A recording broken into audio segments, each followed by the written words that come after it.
Every contraceptive that we are going to talk about today has two kind of working percentages. One is the perfect use percentage and one is a typical use percentage. So a perfect use percentage, the failure rate of any particular contraceptive device, be it of any genre, depends on these two factors.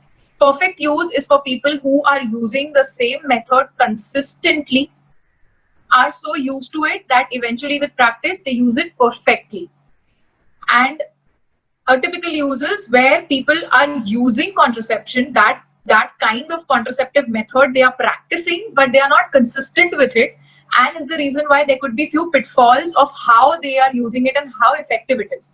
So if we take perfect use of a contraception, it is calculated in pregnancy per year. So barrier contraceptives, if barrier contraceptives, we are talking about male condoms, we are talking about female condoms, vaginal sponge.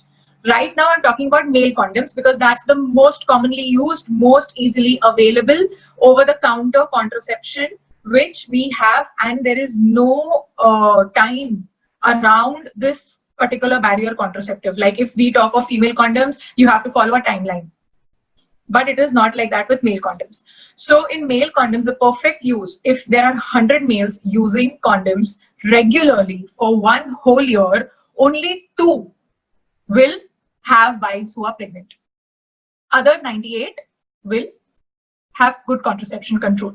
So perfect use is 2% and atypical use is 18%. Now barrier male condoms, we all know they are made of a sheet which is supposed to be covering the erect shaft of the male penis. What these condoms do is they collect the seminal ejaculate and hence the barrier. It does not let the vaginal cavity come in contact with seminal plasma. So the sperms are contained in the sheet of the condom and they are not spilled into the vagina, and hence they cannot enter the vaginal cavity and your uterus and cause pregnancy. Second thing, many male condoms are also they also are covered with spermicidal jellies. So what happens that if the condom tears or the condom spills or there is some or the other problem because of which there is spillage of seminal plasma inside the vaginal cavity, because of this spermicidal jellies which they are covered with, will result in inactivating the sperm or killing majority percentage of sperms. Again, we all have seen condom ads. We all know that condoms are available freely in all our government setups. It comes with the name Nirodh. So there was this government of India had started this campaign or started this program where it was given free of cost to people. But then again, using the condom needs motivation for the male partner. Now, the problem here in India that comes with condoms, male condoms, is the mindset. There is this myth that say that the condom is going to bring down the orgasmic capability of the man. And hence many are not up to using them. They do not enjoy sex with condom, so they don't use condoms. And this is just, it does not hamper, it does reduce it. Yes, some people might not be able to get the sensation what they are used to with a condom on, but it does not hamper it majorly for them to not enjoy the act of sexual intercourse completely. So then again, it requires a lot of motivation. Second thing is a lot of men need to be taught how to use condoms. The penis has to be erect. It has to be erect properly, and then you're supposed to roll the condom completely, starting from covering the entire shaft, starting from the tip till the base. You cannot roll the condom halfway, or you cannot just roll the condom on the tip. It doesn't work like that.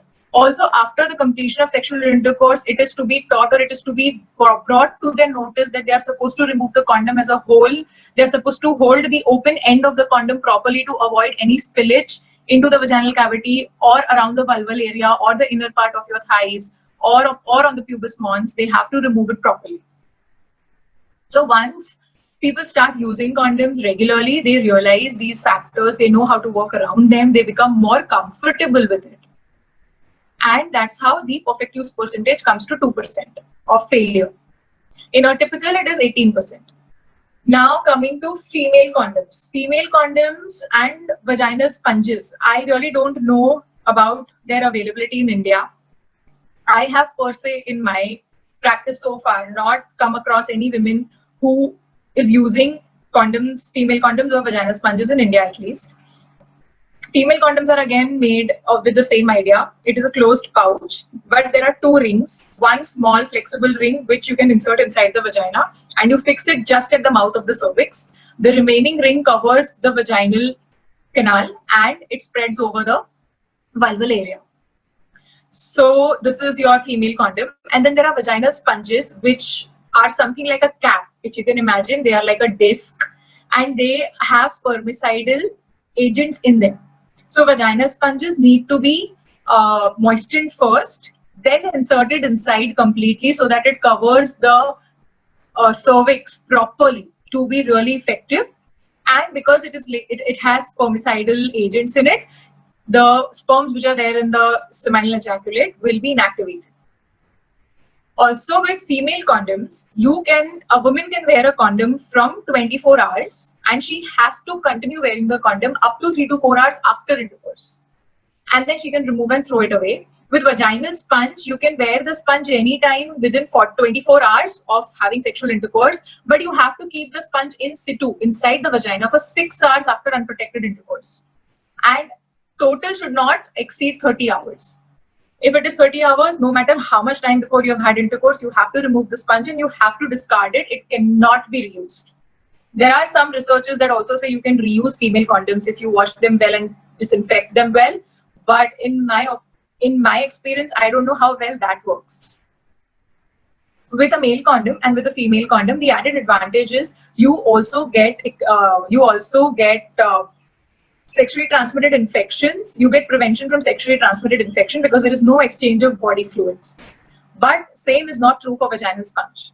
Because your vaginal cavity is not covered and the male partner is going to ejaculate inside the vaginal cavity, there is still exchange of body fluids, which can cause gonorrhea, can cause chlamydia, can cause hepatitis, can cause syphilis.